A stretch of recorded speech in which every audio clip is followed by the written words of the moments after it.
Hi guys, Mrs. Tarbutton here. So this is the video that you need to be watching if you would like to have me read the extracts to you for the two questions, the question 1 and the question 2 that you are going to answer for the remainder of your lesson. So there is a link to this resource if you want to look at it as a document on your computer. You could also print it out if you have that facility available. Otherwise, it's going to come up on my screen just now. All right, here we go. So this extract is from the beginning of a short story by Catherine Mansfield. It's the early 1900s and Rosabel, a lower class girl who works in a hat shop, is on her way home. At the corner of Oxford Circus, Rosabel bought a bunch of violets, and that was practically the reason why she had so little tea, for a scone and a boiled egg and a cup of cocoa are not sufficient after a hard day's work in a hat shop. As she sprung onto the step of the bus, grabbed her skirt with one hand and clung to the railing with the other, Rosabel thought she would have sacrificed her soul for a good dinner, something hot and strong and filling. Rosabel looked out of the windows. The street was blurred and misty, but light striking on the panes turned their dullness to opal and silver, and the jeweller's shops seen through this were fairy palaces. Her feet were horribly wet, and she knew the bottom of her skirt and petticoat would be coated with black, greasy mud. There was a sickening smell of warm humanity. It seemed to be oozing out of everybody in the bus, and everybody had the same expression, sitting so still, staring in front of them. Rosabel stirred suddenly and unfastened the two top buttons of her coat. She felt almost stifled. Through her half-closed eyes, the whole row of people on the opposite seat seemed to resolve into one meaningless, staring face. She began to think of all that had happened during the day. Would she ever forget that awful woman in the grey mackintosh, or the girl who had tried on every hat in the shop and then said she would call in tomorrow and decide definitely? Rosabel could not help smiling. The excuse was worn so thin. But there had been one other. A girl with beautiful red hair and white skin and eyes the colour of that green ribbon shot with gold they had got from Paris last week. Rosabel had seen her carriage at the door.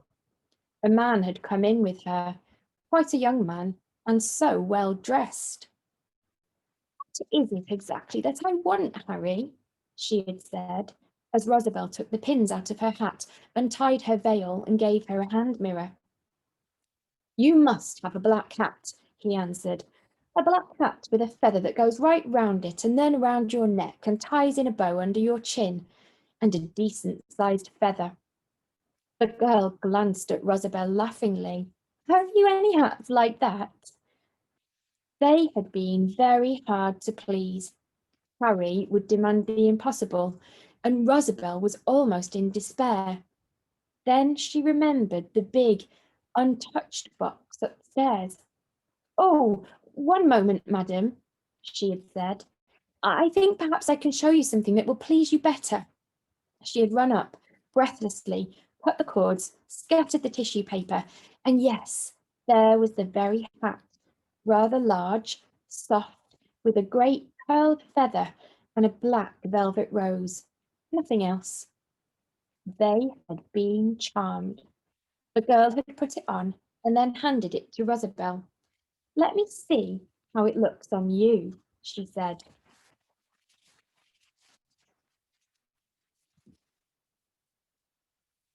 Rosabel turned to the mirror and placed it on her brown hair, then faced them. Oh, Harry, isn't it adorable? The girl cried. I must have that. She smiled again at Rosabel. It suits you beautifully. A sudden ridiculous feeling of anger had seized Rosabel. She longed to throw the lovely perishable thing in the girl's face and bent over the hat, blushing. It's exquisitely finished off inside, madam, she said. The girl swept out to her carriage and left Harry to pay and bring the box with him. I shall go straight home and put it on before I come out to lunch with you, Rosabel heard her say. All right, guys, that's the end of the extract. And these are the questions that you have to answer. Okay, so here we go. Read again the first part of the source from lines 1 to 5 only, and list 4 things about Rosabel. And then the next part is this little extract. Okay, lines 6 to 14. How does the writer use language to describe Rosabel's bus journey home?